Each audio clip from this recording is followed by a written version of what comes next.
You are live. Good afternoon, everybody. My name is Conrado Guerrero. I am the president of SEIU Local 99. I hope everybody's doing well today.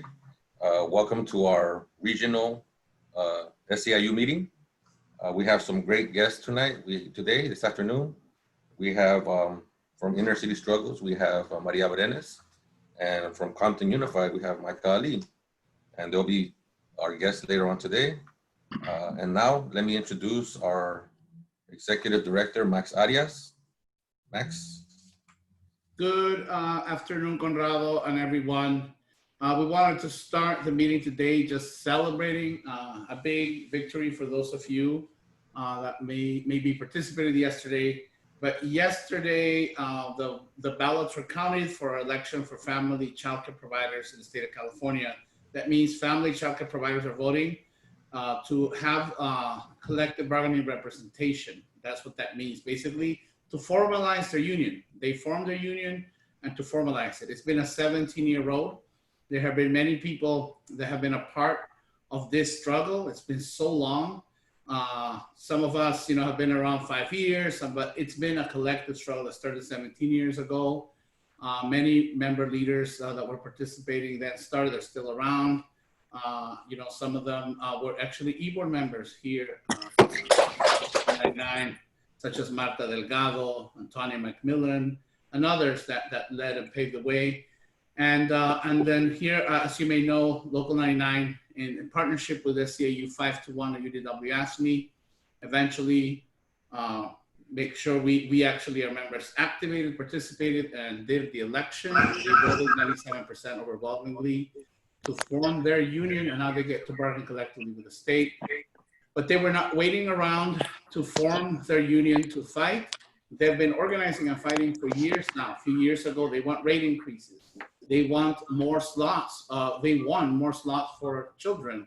And right now, during COVID-19, we've been pushing the state to ensure that providers have healthcare, are safe, and also because they are frontline also workers providing care and education to our tiniest learners.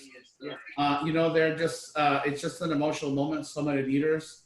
Local 99, as you know, we represent 35,000 workers. Well, now we officially represent 50,000 workers, all in the education industry. And that makes us powerful. Now we all have to organize, to fight, to support them in getting their first ever contract, in which we are going to fight for better pay, for sure, because it's ridiculous, the amount of pay. It should be a lot more valued profession. Healthcare, some form of trying to get some kind of pension benefit. Family child providers dedicate their whole life to do this thing, and they should have a dignified retirement like all workers. So these are some of the things immediately to start working on: educational opportunities and advancements, etc. So it's just really exciting, but who better to talk about it but one of our leaders that made it happen. So I would like to introduce Renaldo Sanders. Good afternoon. Good afternoon. What a glorious afternoon. And it's so good to be here with you all. And I'm happy that we're safe and that we're still able to continue our progress, and just so elated with our election. I'd like to share from one of my favorite songs, because I believe this is what our child care movement was all about. And it's from Curtis Mayfield, We're Moving On Up. And it says, just move on up toward your destination. And that's exactly what we did with the help of SEIU, our wonderful providers joining together. So you may find from time to time complications, which many complications were in our way when no one wanted to listen to us, our legislatures, no one. And we just kept on pushing and moving on up and moving on up.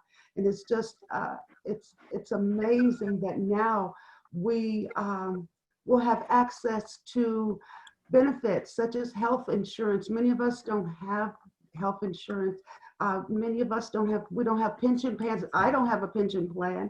All these things will be available. We'll be able, this This unionization of us will enable us to sit at the table when the regulations and rules are made that we as child care providers and educators, early care educators have to follow, but we'll have a voice. So when something comes up that we know, that's not practical, that's not for us, we'll be able to say, let's go back and try it again. So it's just a wonderful, and all the leaders before us, Tanya McMillan pulling us together over and over again, our organizers right there for every step of the way, right with us. They didn't just talk about it, they walked the walk with us. And I am so thankful for all of your hard work, all of our hard work, all working together to get the job done. Our children will have better access to care because we'll have trainings available for us and opportunities to go back and continue our education, along with enhancing our families, which is the reason why many of us became child care providers, so that we would have a chance to be home with our children as well as provide for our families. So this has just been an awesome experience, and to come back and join you all you guys never gave up on us. No problem was ever too small. No problem was ever too rough. We can figure it out. Let's work together. And then my sisters and brothers coming together to give us support when one of us says, hey, I got to close. It's COVID. I don't have children on the program, so I'm not going to receive pay. I don't have PPEs. Everyone joined together to make this happen. That's why we're still alive and here, and our business are thriving, and more providers are going to be able to come back because of the things that we're going to be able to offer now. And I'm just elated, and I just thank you all. Thank you. I haven't been able to sleep for 2 weeks, so it's just like, oh, and my family, everyone, we all just love you and thank you, my immediate family, because they were there with us when the doors were closed, or we don't have time for these babysitters, but now it's like the child care providers are here when you walk through the halls of Sacramento. So we're going to keep on pushing. We have to get our first committees together so that we're able to, as Max said, get our bargaining rights. So we think about what you need, what you want, what will help us grow, and get those ideas all ready so when we have our meetings, we can put it down and get the job done. So keep on pushing, move on up. Hallelujah. Thank you. And now we'll be sharing a video.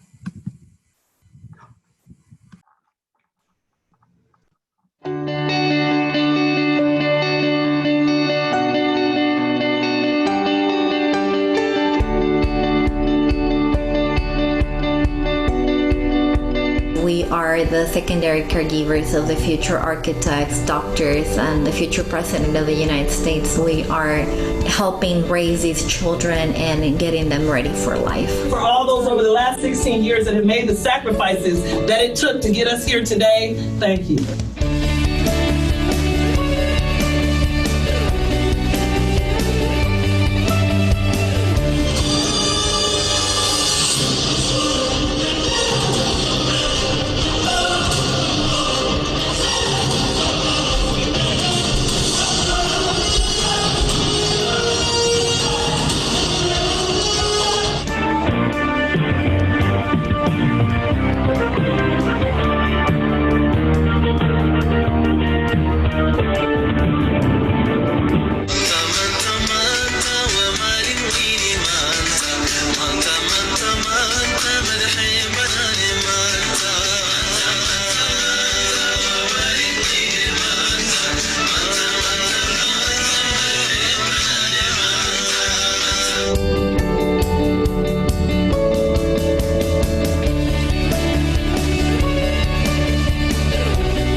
All these years we have had people making decisions without really knowing what we do, and they need to have our input on what is needed. And if they see it, they will believe it and they will back us up. Child care providers have to be united. That's the only way we can go up. If you stand for nothing, you will fall for anything. And that's what's most important.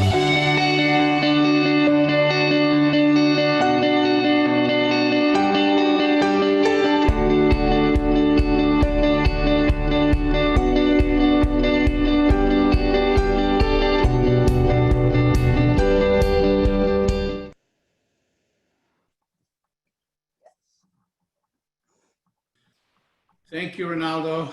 That's amazing video. I'm holding back my tears too, but it's amazing.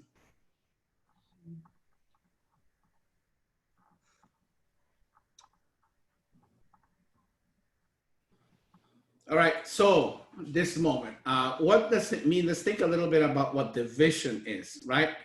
We have a vision as a local for excellent public education for all students, regardless of what they look like, where they come from, where they live, regardless of ability or language. That's our shared vision. We've been talking about this for years. Well, family childcare providers begin the process of educating that, giving that excellent education. Therefore, they are part of the spectrum of education, and they are for a part of our fight and our struggle to achieve equity in education. So when we talk about reopening the schools, they play an essential role, specifically since we're staggered. And just how historic this is, California, given being the state, the richest state in the country, fifth largest economy in the world, yet it took this long. The state denied our members now, these mostly 40,000, 42,000 that are mostly women, Black and brown women, denied them rights, have been trying to make them work for free, not giving them the supplies they need, and for so long. And, you know, and this has been a historic fight. Other states gave those rights to workers, but our family childcare providers in 17 years didn't give up. When doors were closed. I think I just want to frame it. You know, Ronaldo spoke. Her, Annie Thomas, Tony McMillan, all these folks that just pushed open the doors just to make a breakthrough so that we could have the opportunity. And then let's think about Local 99 members. Local 99 members, 5-to-1 members. It is, you made a decision years ago, a collective decision, I don't know, 7, 8 years ago, to actually welcome providers into our family and ensure that our limited resources are used to ensure that actually everybody can have the same rights that we all have, that we all deserve, which is the right to have a union, have an incidence in your work site. So, hey, now we have a huge task ahead of us. We have to bargain the contracts for about 50,000 workers in the next year or so, LAUSD. Family childcare providers statewide, we are part of a 3 local team under Childcare Providers United, but that we will be responsible for that table in supporting our members and other members at the table. We will be directly responsible for doing that at the local. And so I just really wanted to underscore the importance. And the reason I'm telling you about this vision is because we're moving now, transitioning to a conversation about reopening the schools.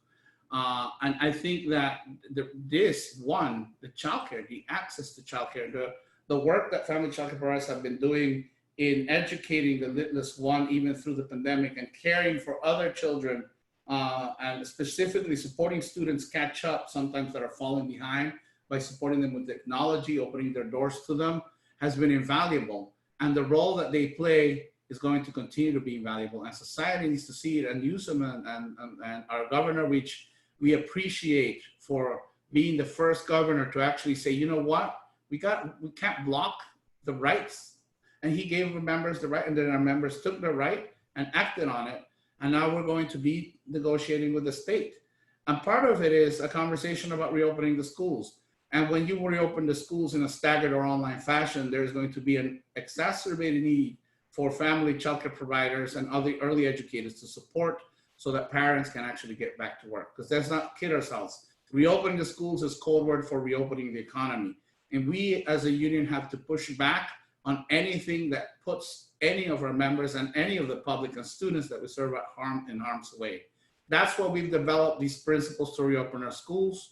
I'll keep them brief because we have gone over them in every single one of our meetings, and we will continue to do so to imagine what it means for safe reopener. And you will hear some more specific reports. Specifically, I think Conrado will speak later on LAUSD and others around what's happening across the table.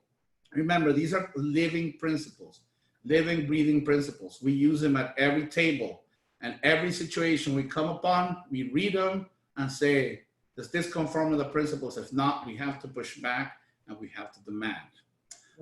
So let's go. Number one, prioritize safety and cleanliness for all. We know a lot of our members are making sure that the schools are clean. Let's remember, for a school to open, it has to be clean. There has to be campus aides there ready to say hello to the students. People will be cooking, cleaning. Our members will be preparing the classrooms.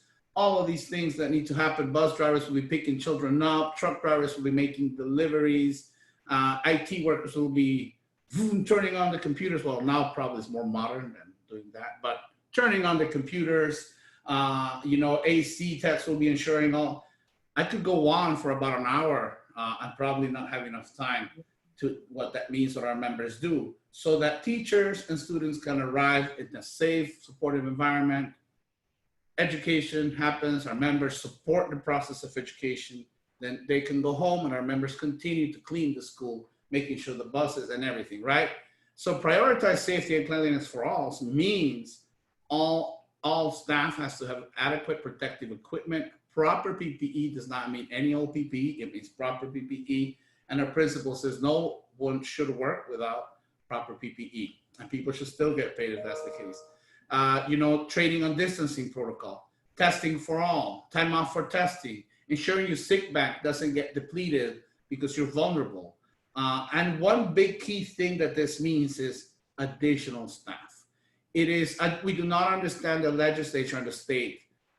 When they claim they want to reopen the school safe and they barely maintain the current funding level and are unwilling to tax the billionaires to ensure that there's adequate funding, then they're not doing their jobs. And that's why we keep pushing the legislature, because to reopen, let's be clear, we will need more custodians.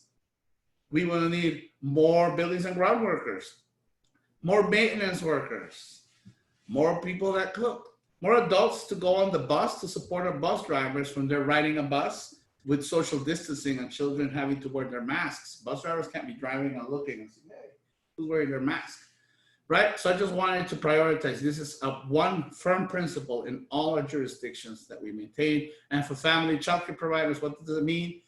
Being given the adequate supplies, training, and equipment to be able to keep their houses and or places where they educate clean, given that there was a time there where they could not even get bleach or anything. So it applies to all our units. Thank you. Please, next slide, Johan. Principle number 2 for reopening our schools, our community colleges, our places of education. Really, that's it. Ensure full support and resources for our most vulnerable students.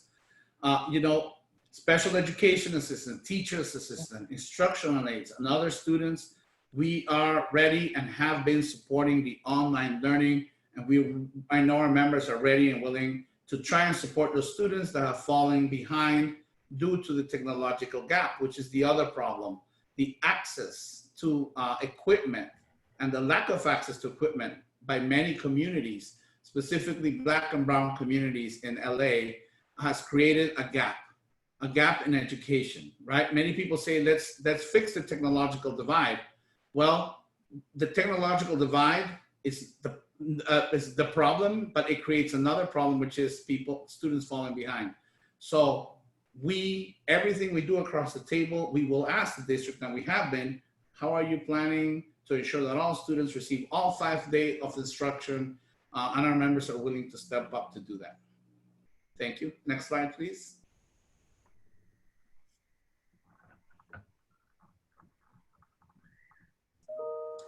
Next slide, please. Oh, there it is. Thank you. Next is focus on our communities. We started speaking of family childcare providers, and other childcare will be essential for all our communities in their staggered reopening.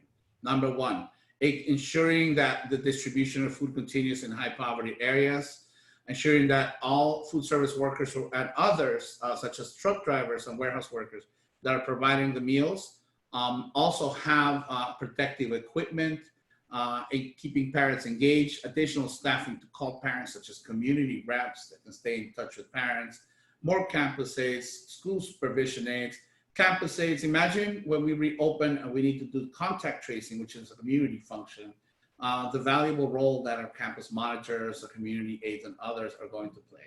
So it's important that as we reopen the schools, there's also a focus on the communities to support our communities. Next, please.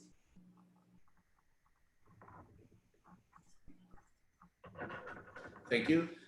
Recognize and respect the role of essential school workers. No longer, I don't think it's appropriate to be saying, well, frontline workers are heroes, essential school workers are heroes, and let's just put a picture of one of them with a cape flying around, right?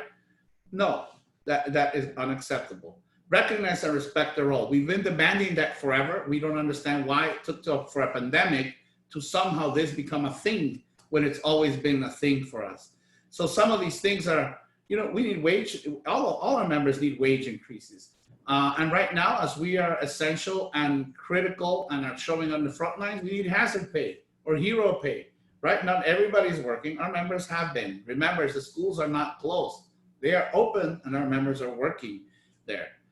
Family healthcare benefits is important right now, specifically that, let's see, remember we've talked about the structure of LAUSD and other school districts, but mainly LAUSD being that it's so big, how even the employees, as employees of the district, classified employees do not have the same access to healthcare and or retirement benefits as to teachers or administrators. And that is something that we need to start continue to push. Sick time or vacation time, as we spoke about, so that if you do get sick, you don't waste all your sick time. And then reimagining some of our roles, our members' roles, right, are essential. But as distance learning occurs, you know, we continue to be essential and ensuring that that is recognized, respected, and it is part of the planning. Thank you. And the next slide, please.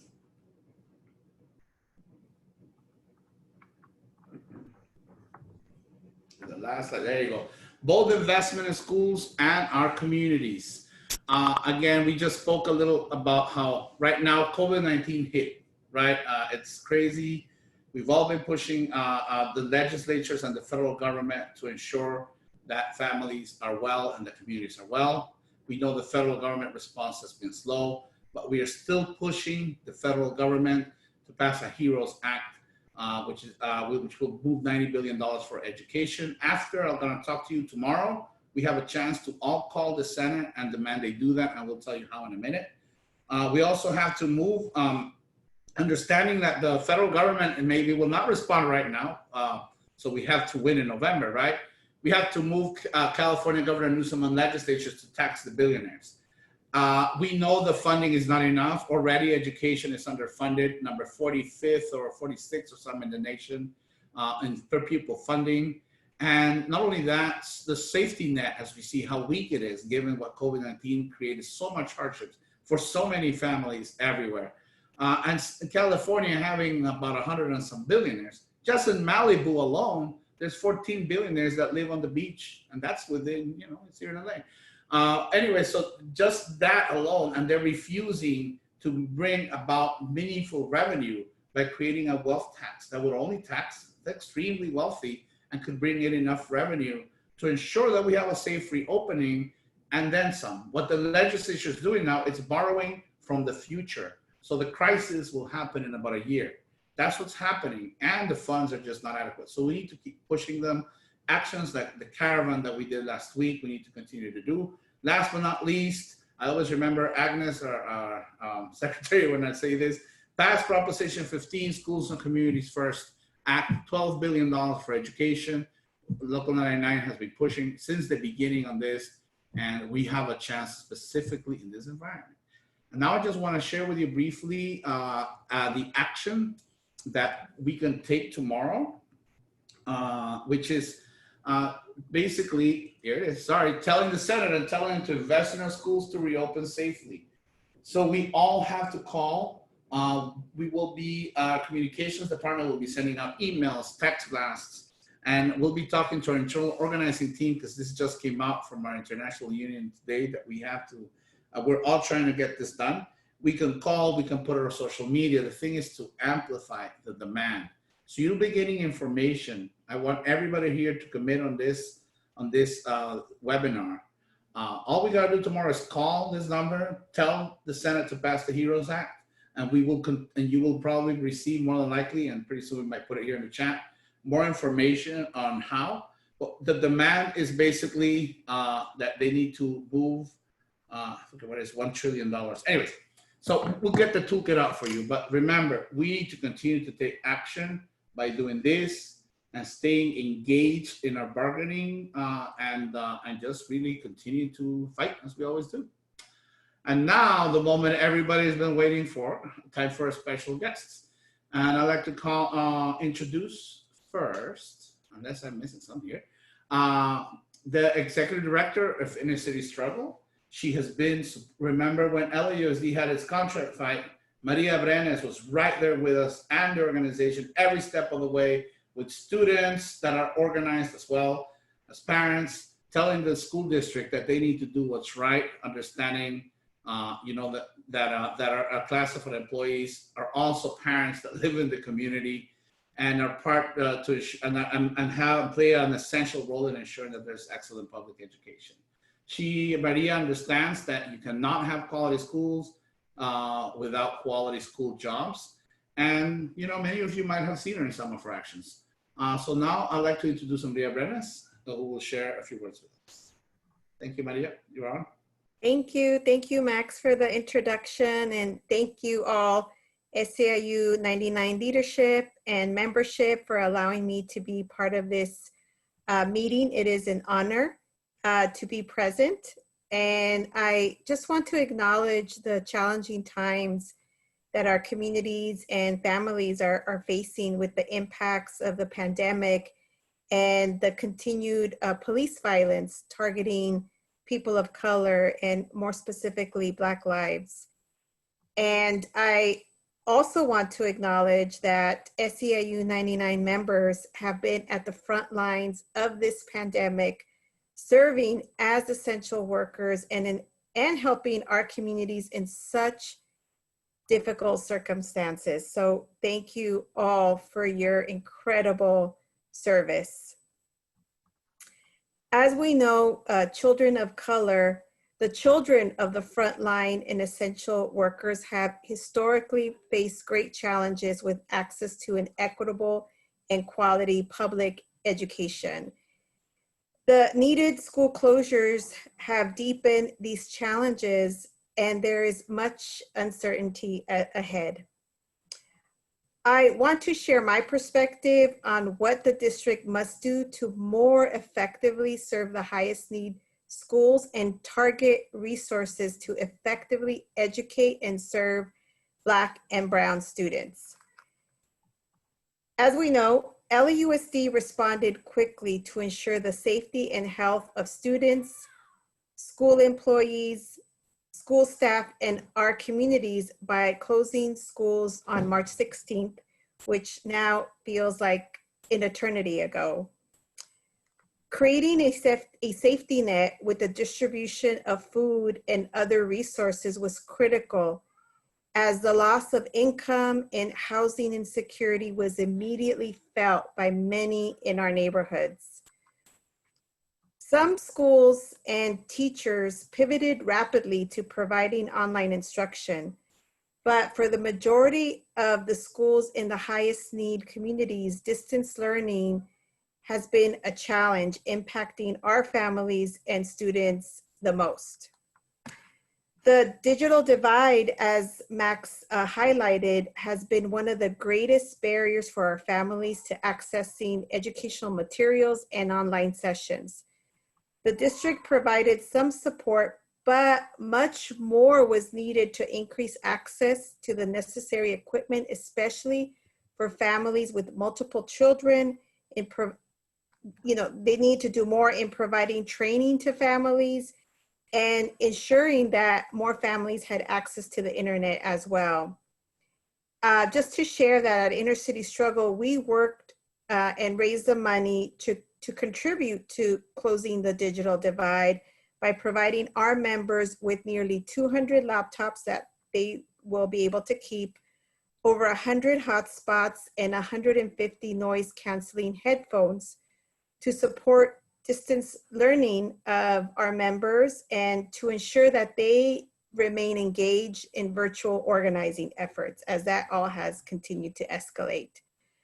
But much more needs to be done, and a public investment in broadband and equipment must be focused in our highest need communities.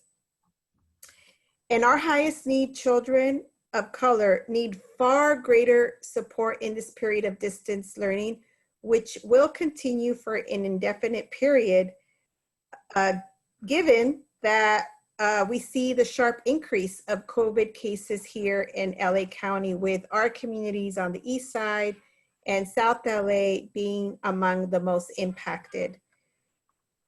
Our children, as you know, need the services that they rely on from their schools now more than ever, particularly if they have an IEP. And our children need personalized support and instruction to make progress in this time period. We cannot give up on them or their futures despite the challenges ahead.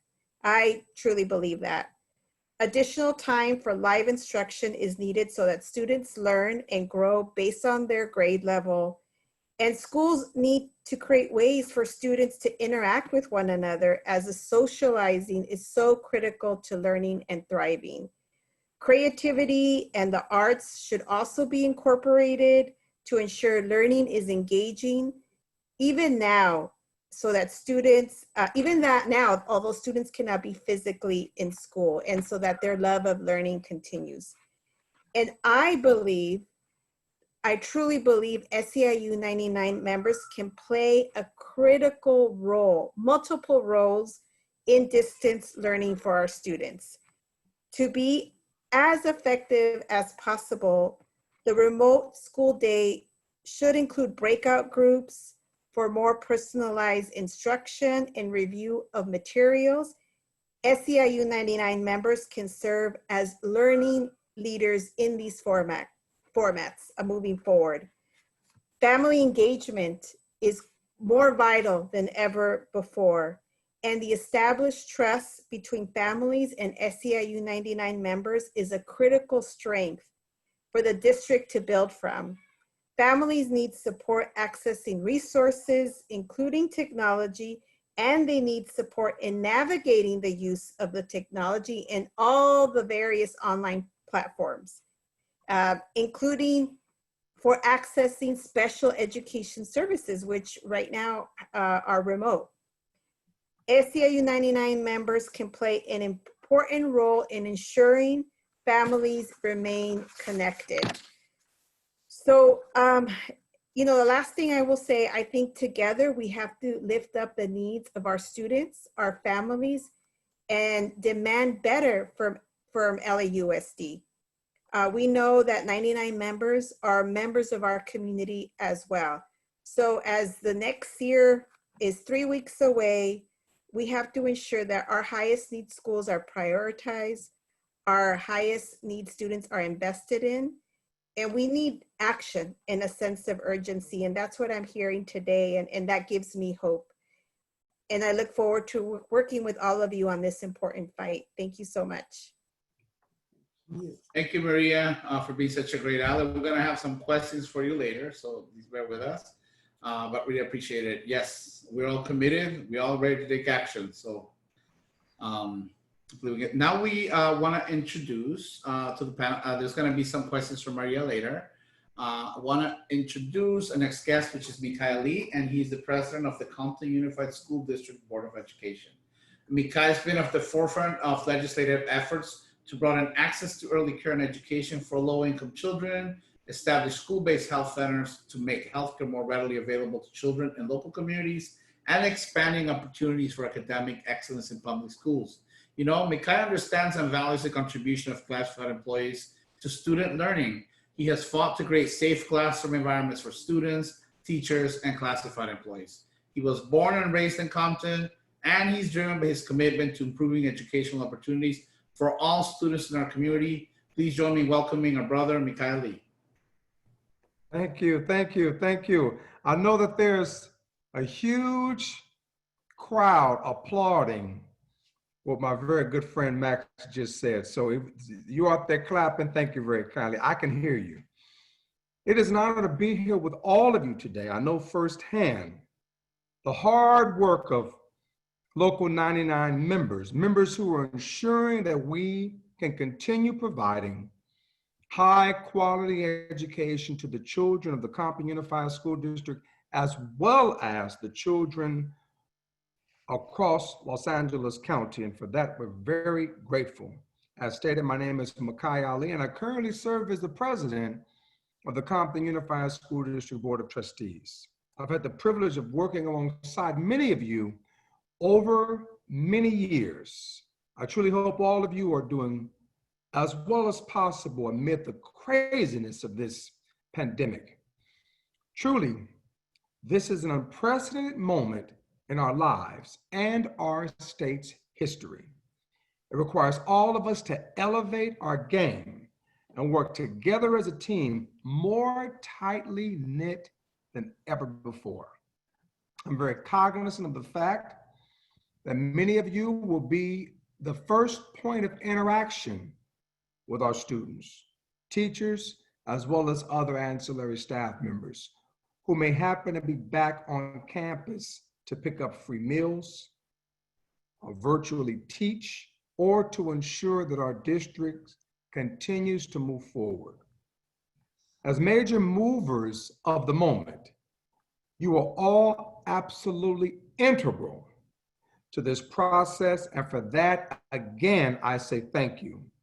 This is why I applaud the reopening guidelines that Local 99 has adopted to balance the health, safety, and well-being of our staff and students. This is especially so around the guidelines for personal protective equipment and calls to ensure that facilities, buildings, and the wider campus are regularly disinfected so that staff can have a peace of mind that they will be safe on campus. It is only fair, after all. How could we ask you to go above and beyond without providing you with the tools to do so? Likewise, when it comes to maximizing learning for our kids and providing some semblance of normalcy, I applaud Local 99's stalwart stand on providing students with disabilities the specialized support that they need to thrive. This means dedicated staff and a focus on how to best provide these kinds of services, especially when the county is calling for expanded use of distance learning. We all know that this can be challenging for any student to adopt to, but especially so for our students with disabilities who benefit from in-person instruction and a dedicated routine. As such, as it pains me, distance learning seems to be the law of the land for the immediate future. As such, I heartily agreed with your guidelines around ensuring that there are ample staff, as Max articulated, to ensure health and safety guidelines, providing critically needed safety net services for many families who are struggling through this pandemic, and ensuring that parents are engaged with their child's schooling as they have been forced into the role of part-time instructors themselves. Of course, ensuring that we have the funding is critical, and the resources to accomplish all of these important priorities, as well as the many additional ones that I've not addressed today, means that we must ramp up pressure on both houses of Congress, as well as our own state government. Simply put, and Brother Max is going to provide you with a phone number, and many of you might even want a script to email, but we have to hold Congress accountable. We have to hold Republicans, we have to hold Democrats accountable alike. The vast amount of resources to this appropriately and safely means that we need additional relief from these state and federal partners. It is my hope that we can pressure Governor Newsom and both houses of Congress to generate or pass additional funding for schools, and do that now.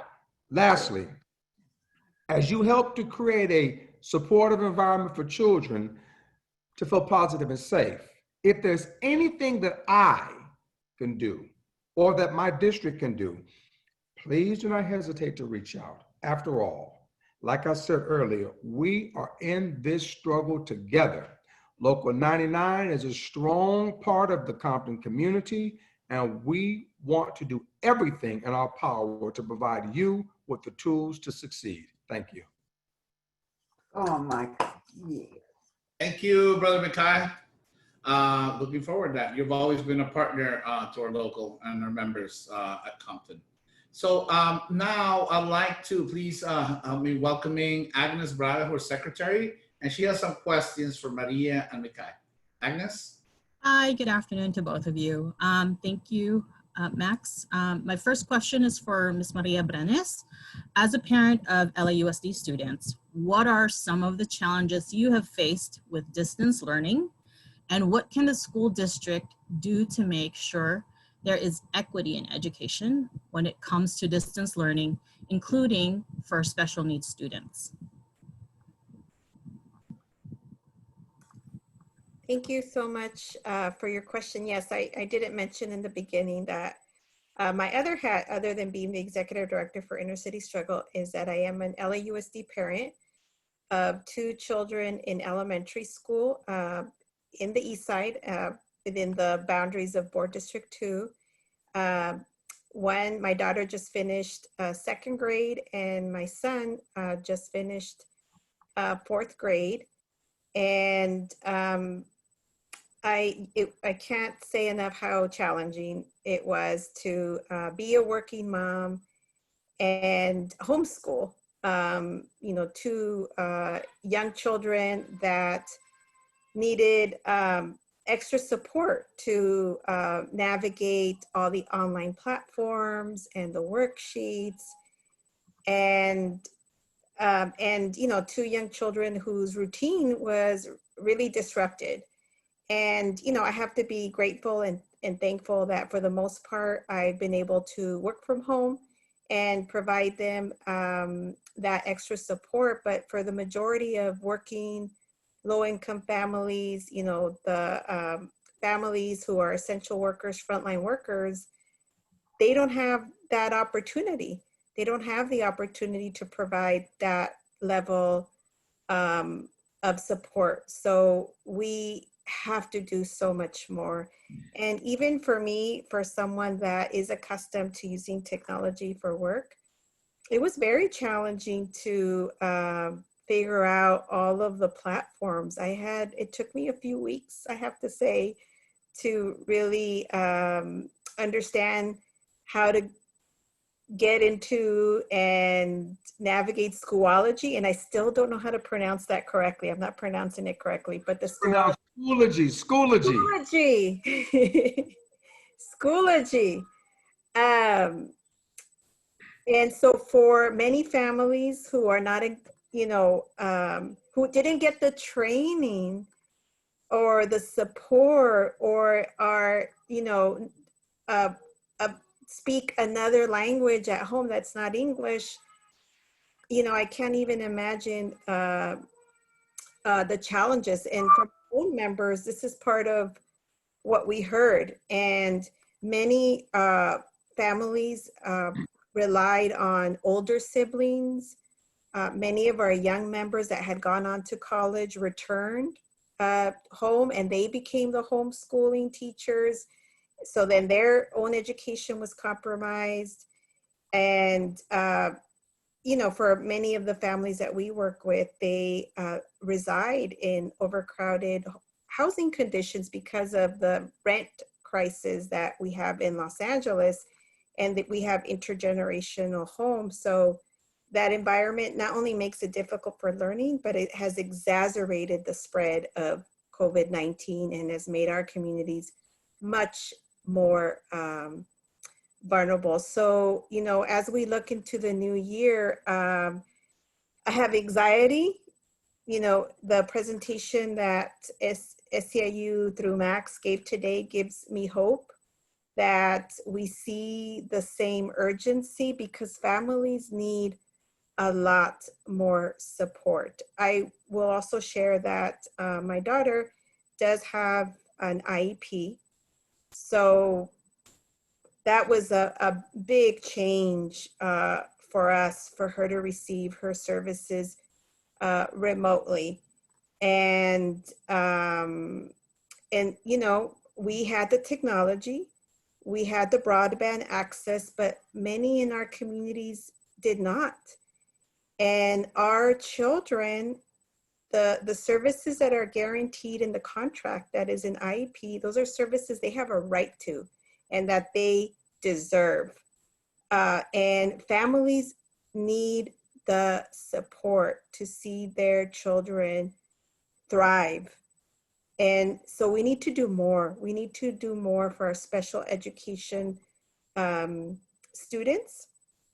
I'm glad to see that SEIU 99 also recognizes the important role that special education assistants can play in supporting our children. We had the experience this summer with the extended school year. And I will say that there's a lot to be learned from that format. Very personalized, very structured, I think engaging. And, you know, SEIU 99 members were very present in the online instructional format as I experienced it, because I'm very involved with my daughter's sessions. So just something to lift up. And, you know, for those families that have not engaged, we need to connect virtually. You know, if the district invests in the right PPE, we need to find people where they're at, deliver the equipment, deliver the broadband, make sure people are connected, because I think a lot of families I know a lot of families want the best for their children, and we need to do a better job of connecting them and supporting them. And I think it's possible. And I agree. I just wanted to say I totally, completely agree with the passage of Prop 15, the Schools and Communities First initiative.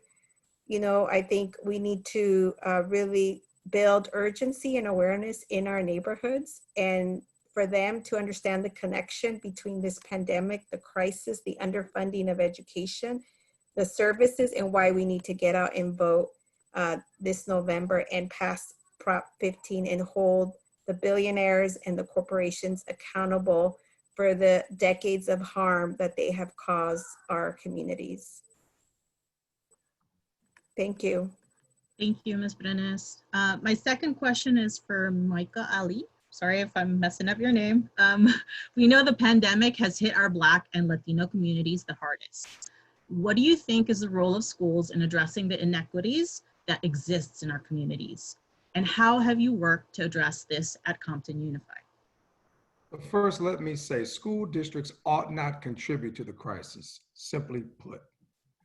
Now, it's very important for school districts to have ample PPEs and then deploy that accordingly. There has to be a reinforcement of physical distancing, also known as social distancing. That is by far one of the proven measures as to how to deal with SARS-CoV-2. Physical/social distancing. Districts must maintain a cadence with respect to cleaning of campuses, and we have a responsibility to ensure the health and well-being of our staff and students who are primarily Black as well as Latino. And let me not forget our Asian Pacific Islander, our Samoan students, who also are adversely impacted as a result of SARS-CoV-2. Another aspect, many of us see our role as simply math and English and reading and writing, but it's not the case today. School districts, day in and day out, must work to support the well-being of our communities. From mental health support to physical education, school districts must address issues like hunger, as well as food insecurity and homelessness trauma, and the digital divide. So now we have something called SARS coronavirus 2, and we're adding that to the list of things that we must do and things that we must address in order to impact the lives of families. Let me say this, I'm proud to have been the impetus behind the partnership between Compton Unified School District and St. John's Well Child and Family Center. As a result of that partnership, we provide free SARS-CoV-2 testing, not to just employees in Compton, but to the entire community. And I must applaud St. John's for that. I must applaud them for providing free testing to anyone who simply calls their number and makes an appointment in Compton. We've moved the testing around from school to school, different parts of the community to ensure that we're providing this benefit. So again, we're going to provide instruction. That's a fact. That's indisputable.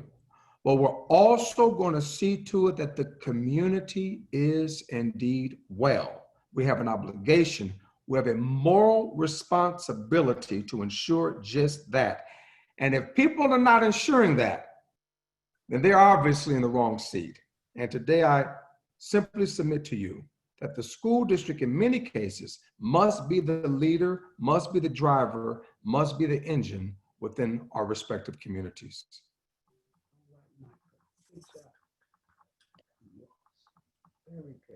Thank you, Mikhail. Thank you very much. And thank you, Maria. Thank you for coming today. You're welcome to stay. We're going to continue our meeting. We really appreciate that you took the time. And I appreciate the advice. I was actually taking some notes as we were both speaking a little bit to what Maria was speaking, as we are right now embarked in these type of conversations with the district, LAUSD. And I know that we're doing the same with Compton. But with Compton Unified, things are a little less, a little more cooperative, let me put it that way, the conversations. So thank you. Before we move on, I really wanted to take this moment. We're about to go into our reports around the impact bargaining that's going on, and as you know, the fight for layoffs. I want to remind everybody a little bit of what's ahead for Local 99. So we break it down, we break everything down in 3 steps. They're not very danceable, but they're 3 steps. First step, we have to continue to fight and demand that schools reopen safely, that they have enough resources to support all students, and that they are safe for us as well, and the teachers and everybody that works there, right? That is step 1.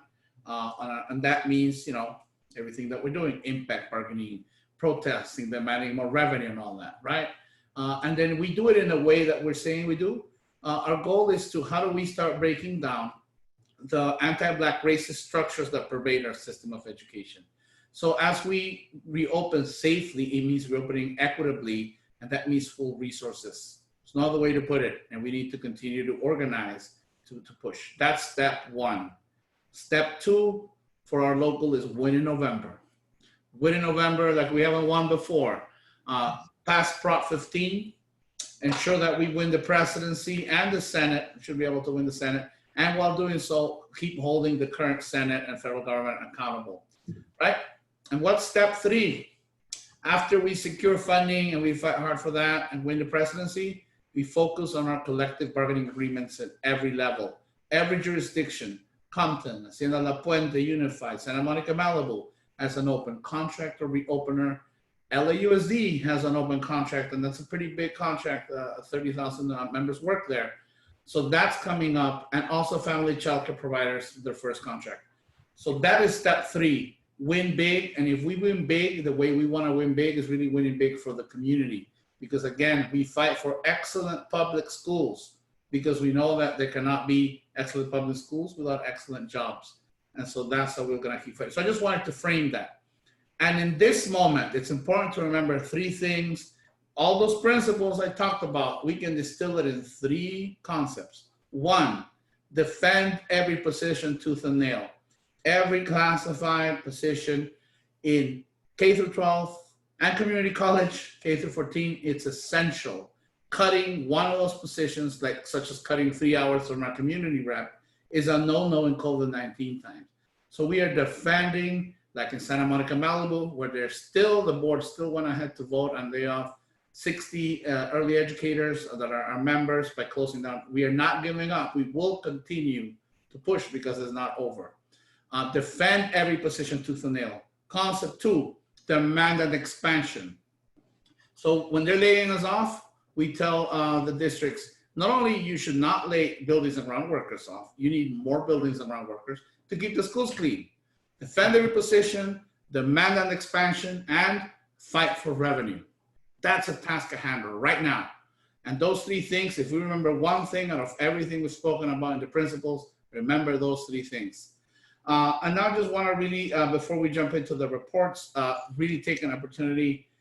We spoke about family childcare provider victory, and we spoke about the past, and we spoke about how history made it possible. But I also want to take this opportunity to commend Nanette Rincon, who is our external organizing director, who has been with the local for around 6 or 7 years now, and has been driving, supporting our member leaders, all member leaders that have been doing this for 17 years, and all the new ones that have jumped in, and others, you know, like our executive board members, Sue Carrera, Deanna Robles, remember Zandra Haas, all our members. So I really want to commend Annette for her leadership that she has shown, and for the drive and tenacity in driving this victory forward. And she's really shy. She didn't want to say anything because she's an organizer at heart. And we organizers usually, you know, want to make sure that are quiet. So I guess I talk too much for an organizer.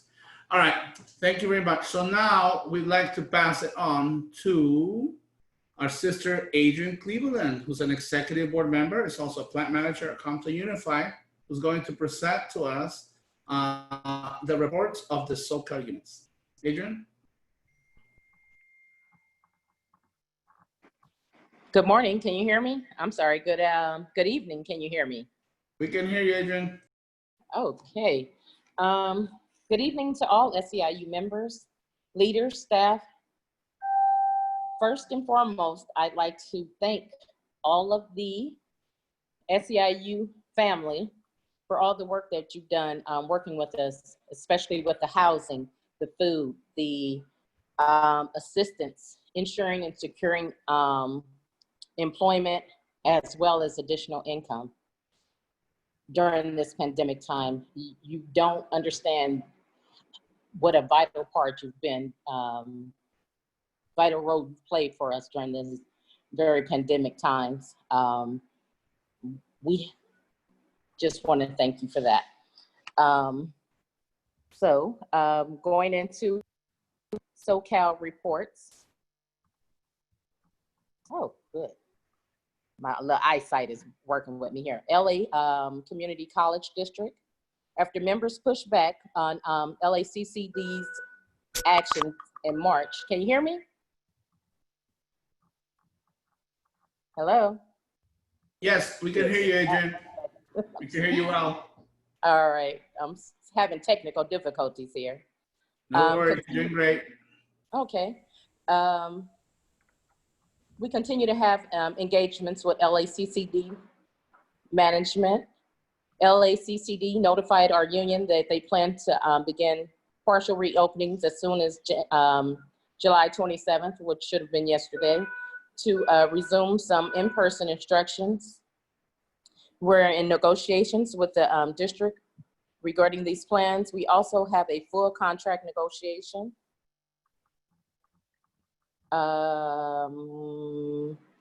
We'll meet next week with the chancellor, his senior staff, and representatives from other bargaining units. LACO, Los Angeles County Office of Education, has been actively engaged with union staff and members, leaders, about continuing to work remotely. We are scheduling a meeting to discuss and document these activities. Next screen, please.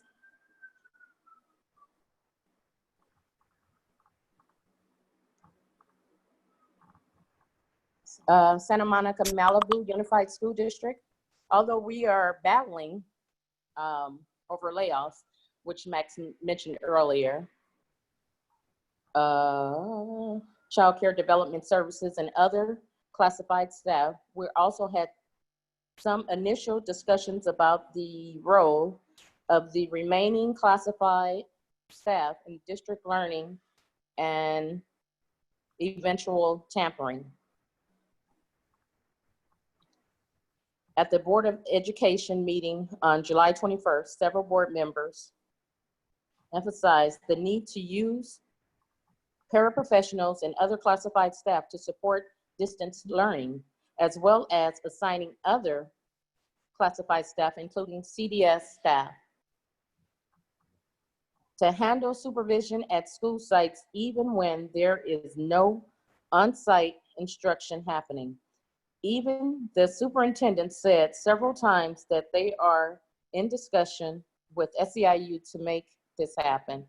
We've requested, oh my goodness, fact-finding on the layoff and are scheduling additional meetings on reopening plans.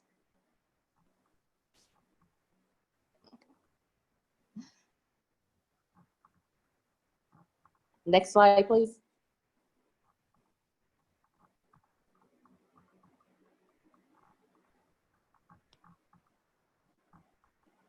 Hacienda La Puente Unified School District.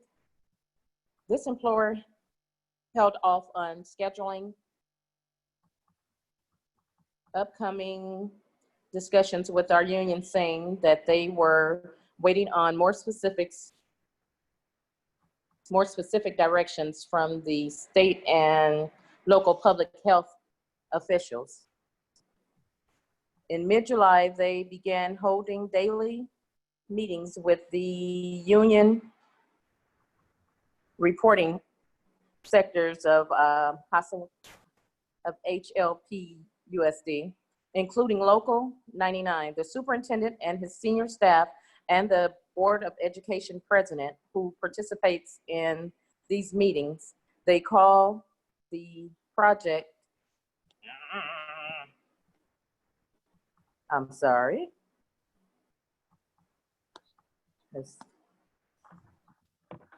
I can't read it, sorry. Ventura County Community College District. Since March, SEIU Local 99 Chief Steward and Executive Board Member has continued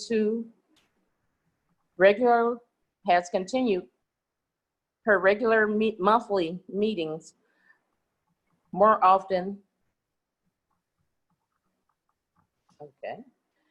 Oh boy, excuse me. I'm fading in and out.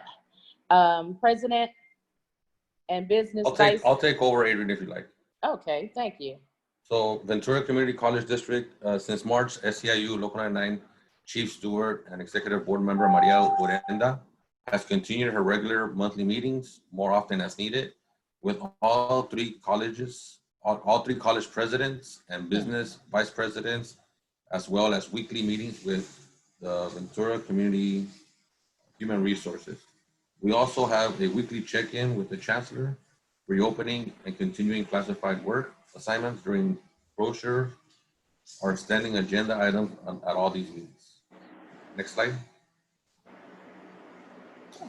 Pleasant Valley School District, the employer's plans here include no layoffs, no cuts in hours, flex hours for mutual agreement with affected employees, and assignments included or reasonably related to employees' permanent classifications.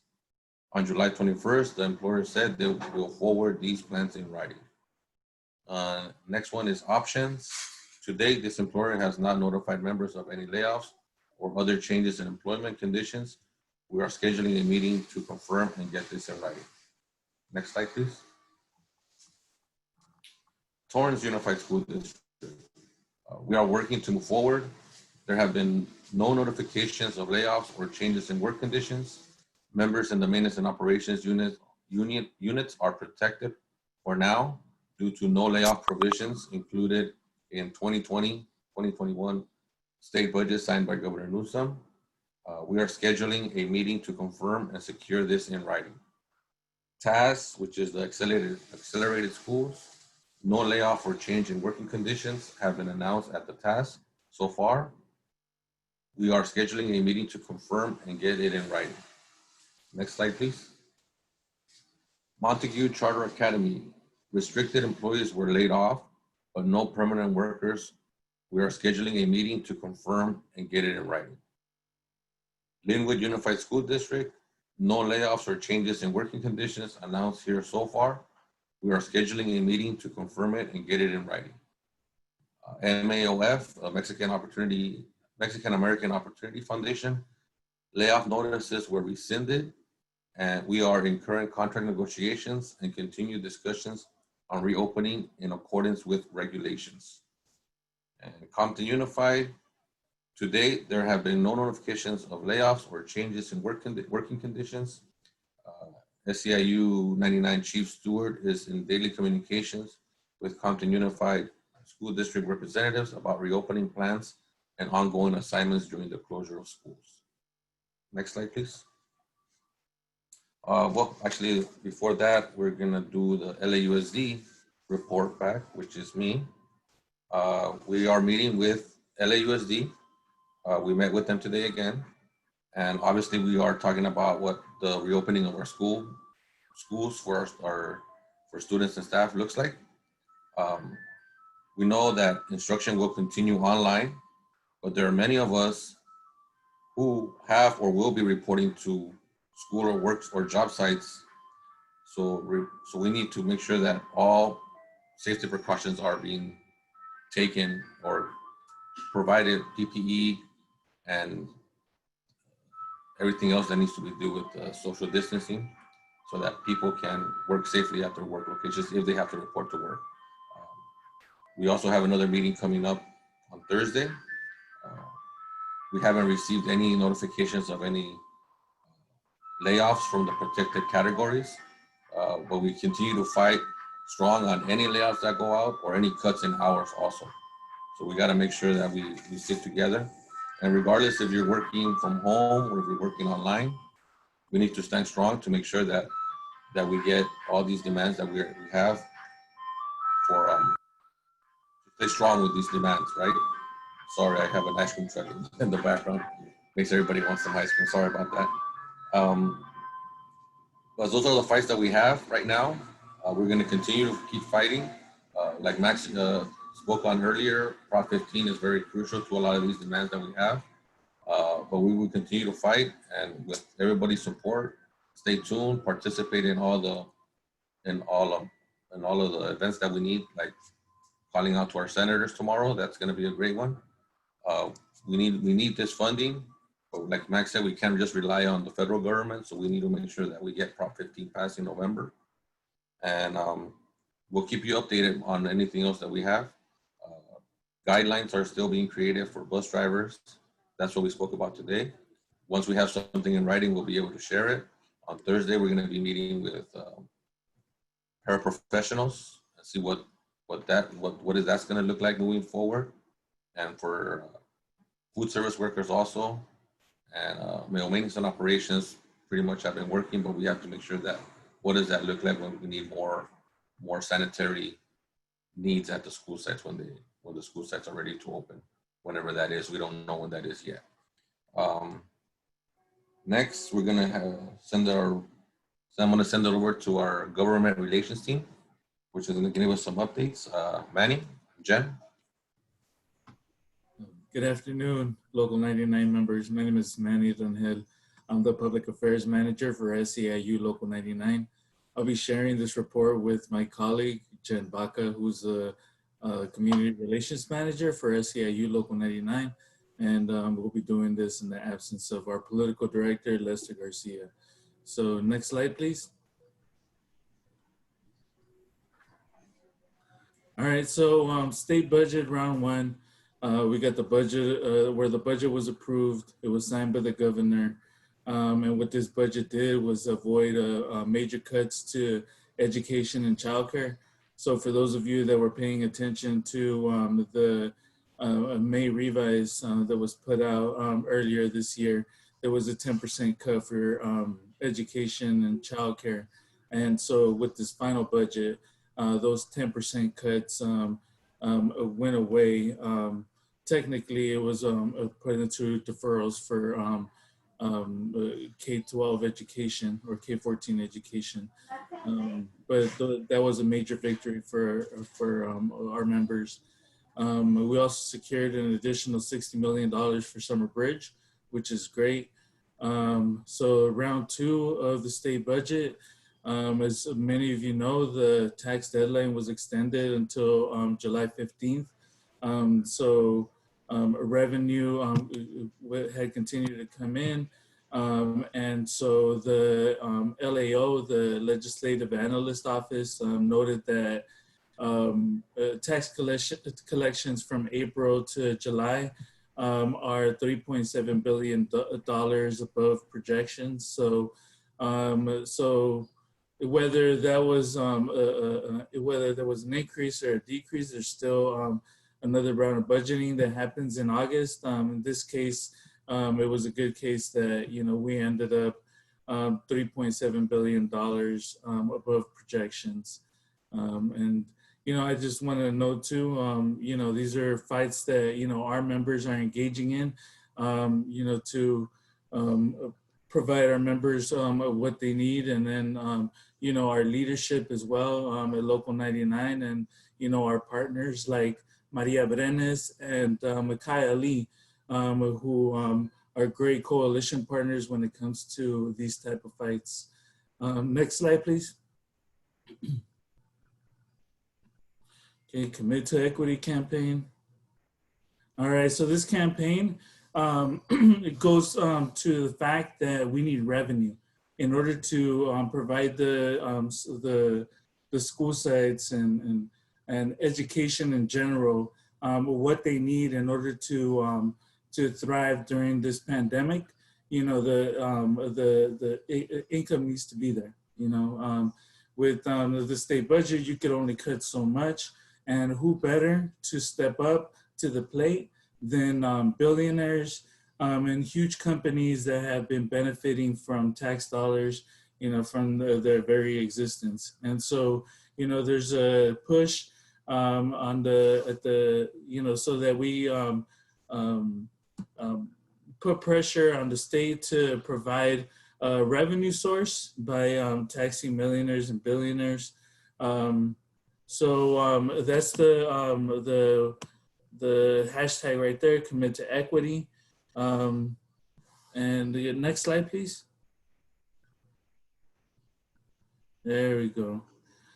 So we need to make California billionaires and wealthy corporations accountable. We need to make sure that they contribute more to our economy. So that's the hashtag right there, Commit to Equity. Next slide, please.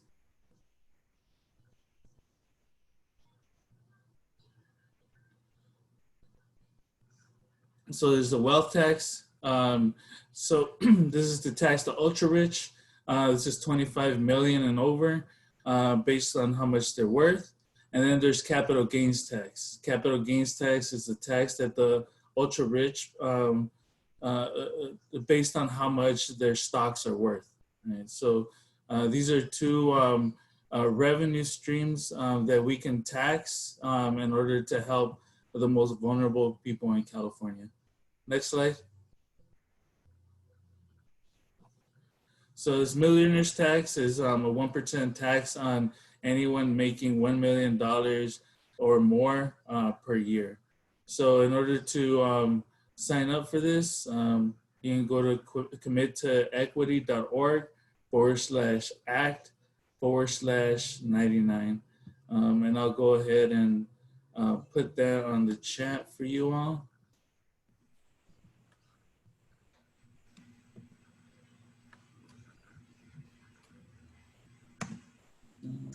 All right. Hi, everybody. Hope all is doing well, and I hope you're all safe and with your families. I'm going to give up the elections update. So to what Manny said, ultimately during this pandemic, billionaires and the top 1%ers, 10%ers have been profiting off of workers' backs. And so as you are all well aware, we have endorsed as a local and even as SEIU California endorsed Proposition 15, also known as Schools and Communities First. When this passes in November, because it will pass, with the help and action of everyone on this call and all of the members and labor and community across the state in November 3rd, that would bring in an annual revenue of $12 billion a year. $12 billion a year. That is a lot annually that corporations have been not paying their fair share since Proposition 13 passed in 1978. So that is a lot of money that our students, our communities have been missing out on. So again, Prop 15, we officially got a proposition number, so make sure to tell your friends, families to vote for Prop 15 once their ballots come in the mail.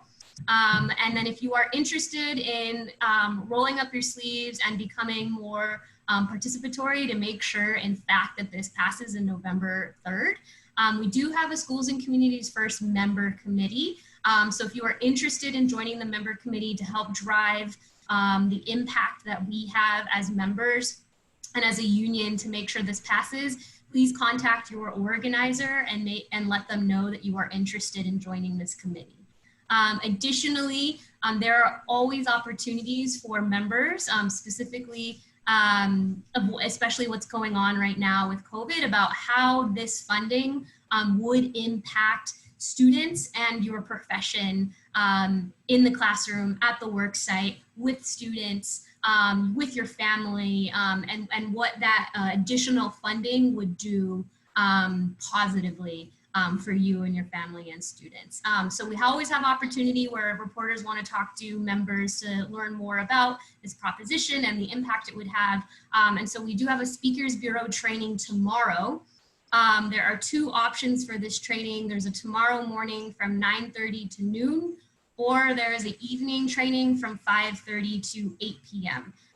If you are interested in joining this training, being able to give an elevator pitch just about, what is Schools and Communities First, what is Prop 15 in like a 1-minute synopsis and why it matters, and really becoming familiarizing yourself with this initiative. This would be the training that you want to attend. So feel free to just probably type it into the Q&A section of this chat so that your organizer in particular can follow up with you and make sure to connect you to that as well. And then additionally, something really exciting is all active registered voters will receive vote by mail ballots. So next slide. So SEIU fought hard with our coalition partners to ensure that this pandemic would not dismantle or interrupt your voice at the ballot box. And so what we were able to win with our coalition partners is that the state has committed to all California registered voters to receive a ballot in the mail. Regardless if you already receive a vote by mail ballot currently, no matter what, if you're registered to vote, you will be receiving a ballot in the mail. Personally, I just received an email from the Secretary of State wanting to confirm my information so that when they do mail my ballot, that it goes to the right address. If you did not receive this email, that means you didn't include your email when you registered to vote. And so what I have linked here in the chat box is I have the links where you can see, first and foremost, you can go to the SEIU Local 99 website and you can see our Prop 15 webpage. On there, if you are interested in becoming active, doing phone banking, calling other voters to make sure that they pass or they vote for Prop 15, you can click on that link on our webpage and you can find out more information there. I also included a link for you to check if you are not registered to vote. The link is there. Register right now. Once this meeting is over, the link is there. It takes 2 minutes to do, super easy. If you are unsure if you are registered to vote, there's a link right there. You can check your voter status. All you need to input is your name, your driver's license number, and one other identifier. I think it's your social security number to ensure it's you, the accurate voter. And you can check if you do not come up. That means you do need to register to vote because they do not have your information. If you just moved and you have a new address, you will also need to re-register to vote as well. And so that is it for the mail-in ballots. And then moving on to our endorsed candidates. So for LA Unified, Local 99 endorsed for District 3, which is up in the Valley, Scott Schmerelson, who made it off to the runoff election for November 3rd. So he will be on the ballot, on your ballot, if you live in his district. And then District 7, Patricia Castellanos, formerly Richard Vladovic's seat, he has termed out. So his seat is completely vacant.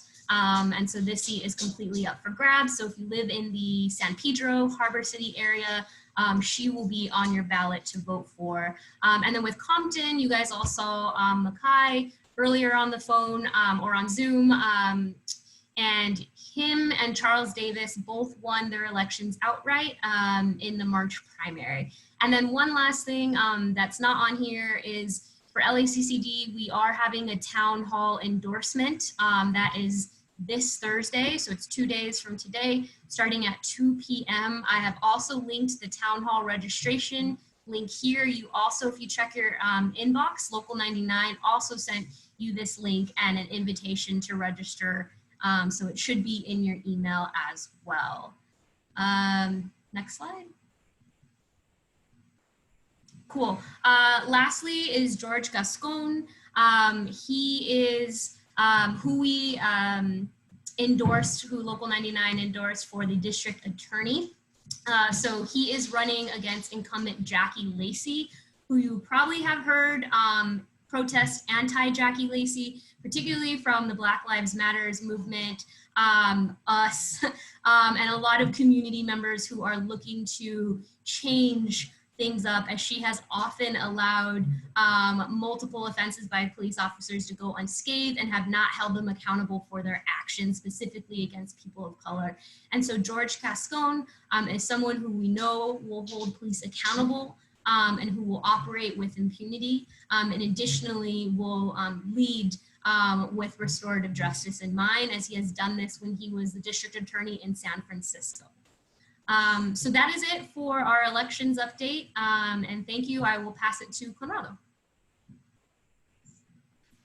Thank you very much, Jen and Manny. Thank you for your report today.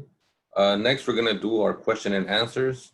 Once again, if you have the Zoom app on your phone or your tablet or laptop, you will be able to ask a question. If you are joining us through the phone, you will not be able to ask a question, but we encourage you to fill out an inquiry form at SEIU99.org/inquiry. And once again, we'll have one of the reps reach out to you. Same thing for today. Oh, did we forget about this, Jen? The poll questions? Yes, we forgot the poll questions, although we could, I guess, move on for the. Okay, all right. Running a All little. right. Okay, so questions, and I'll switch it over to Blanca, our communications director. Okay, thank you, Conrado. We have a few minutes to take some questions live. I see many have been addressed in the Q&A, and we have questions here that were also received at registration, some that we've been receiving online. So it's sort of a compilation of some of the frequently asked questions.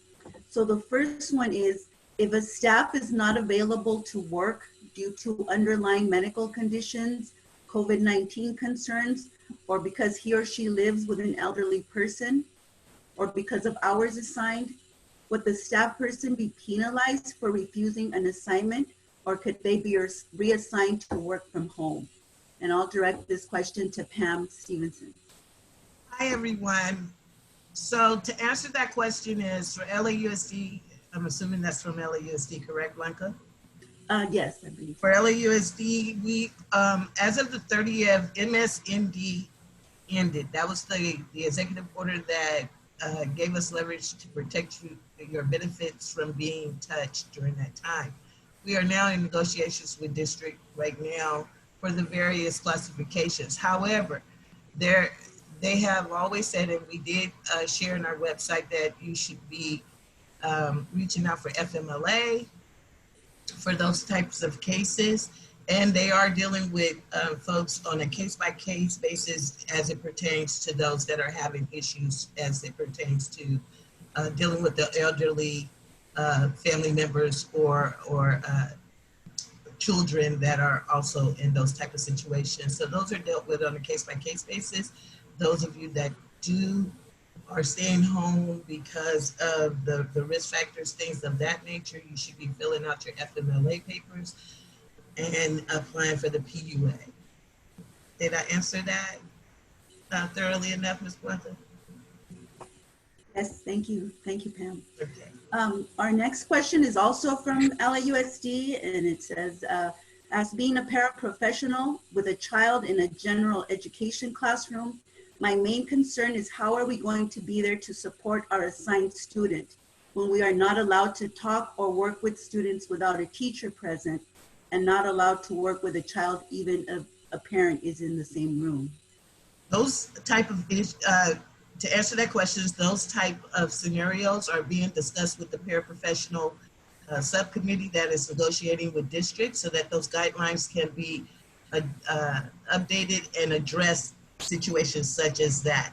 And you should always follow up with your team, the administrator and the teacher that is assigned to you once you check in for your assignment for the school year. Okay? Thanks, Pam. Our next question is from a Torrance Unified bus driver. And they ask, Torrance Unified has set guidelines that say they want 6 students who are sick while in transport, to sit behind the driver. So what does this mean for the 6-foot distance, the social distancing? And if students get sick at school, would they still be put on the bus? So just general question about what are the safety protocols for bus drivers?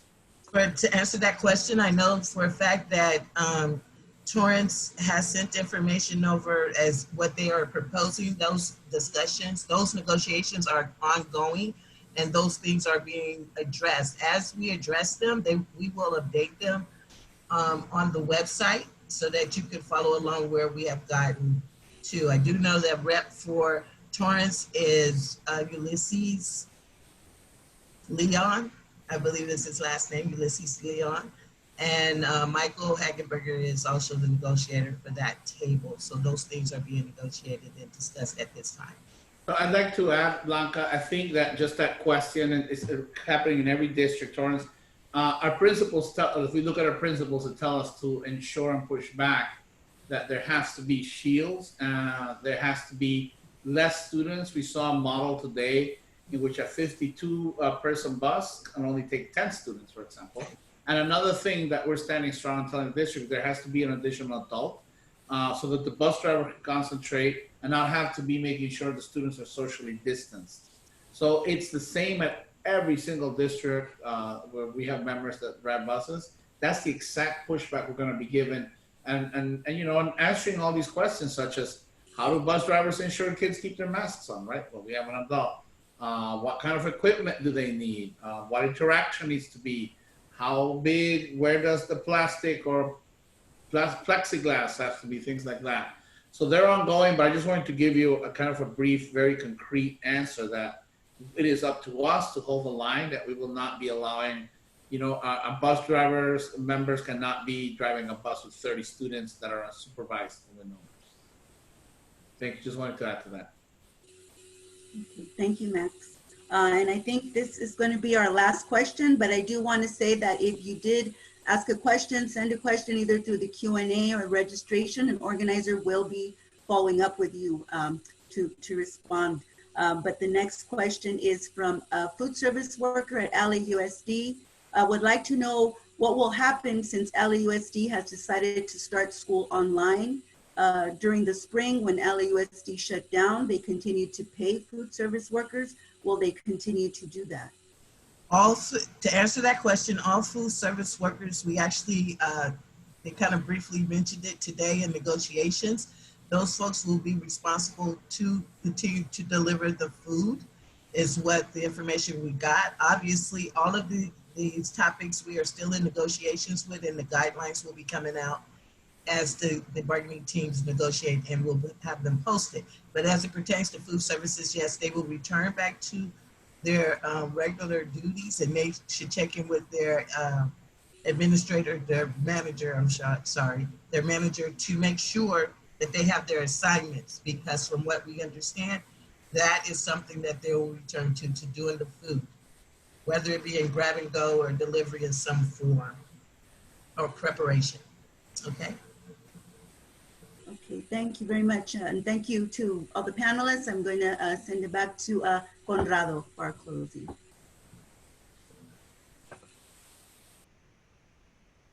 Thank you very much, Blanca. Well, this will conclude our meeting for today. Keep an eye out for our next one. Thank you all for participating, and stay safe out there. And if you have any questions, any concerns, please reach out to your reps or go to our website, SEIU99.org. Fill out an inquiry form, and we will get back to you as soon as possible. Stay safe, everybody, and have a good evening. Max? Right, thank you. No, you. Thank you. See you later.